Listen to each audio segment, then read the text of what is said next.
নাটোরে ছাত্রলীগ ছাত্রদল সংঘর্ষে আহত ৬, বাড়িঘর ভাঙচুর। নাটোরের লালপুর উপজেলায় ছাত্রদল ও ছাত্রলীগের সংঘর্ষে অন্তত ৬ জন আহত হয়েছে।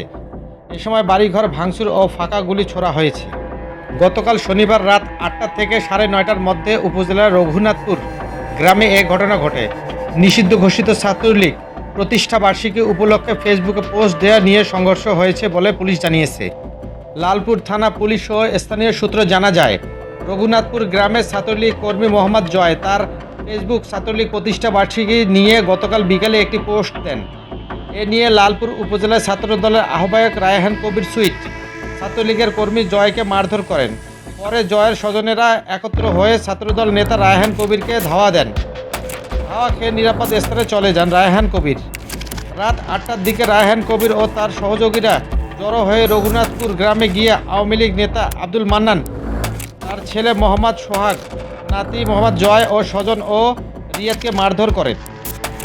তাদের বাড়িঘরে ভাঙচুর চালানো হয়। এ সময় ছাত্রলীগের কর্মীরা পাল্টা হামলা চালালে দুই পক্ষের মধ্যে সংঘর্ষ লাগে। এতে ছাত্রদল কর্মী মোহাম্মদ সাগর আহত হন। আর আহত মোহাম্মদ জিয়াদকে রাজশাহী বাঘা উপজেলা স্বাস্থ্য কমপ্লেক্সে ভর্তি করা হয়।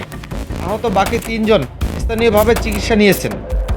জানিয়েছেন, রঘুনাথপুর থেকে ছাত্রদলের নেতা কর্মীরা রাত ৯টার দিকে মোটরসাইকেল নিয়ে রামকৃষ্ণপুর গ্রামে এসে উপজেলা আওয়ামী লীগের সভাপতি আফতাব হোসেনের বাড়ির সামনে দুটি ফাঁকা গুলি ছোড়েন।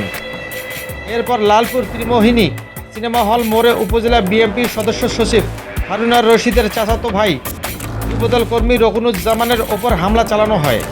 পরে আহত অবস্থায় রকুনুজ্জামানকে লালপুর উপজেলা স্বাস্থ্য কমপ্লেক্সে ভর্তি করা হয়। লালপুর থানার ভারপ্রাপ্ত কর্মকর্তা মোহাম্মদ নুরুজ্জামান বলেন, এ ঘটনায় কোনো পক্ষ লিখিতভাবে পুলিশকে কিছু জানায়নি। তবে খবর পেয়ে রঘুনাথপুরে পুলিশ পাঠানো হয়েছিল। ফেসবুকে পোস্ট দেওয়া নিয়ে একটি বাড়ি ভাঙচুর ও মারধরের ঘটনা ঘটেছে বলে তারা জেনেছেন। এছাড়া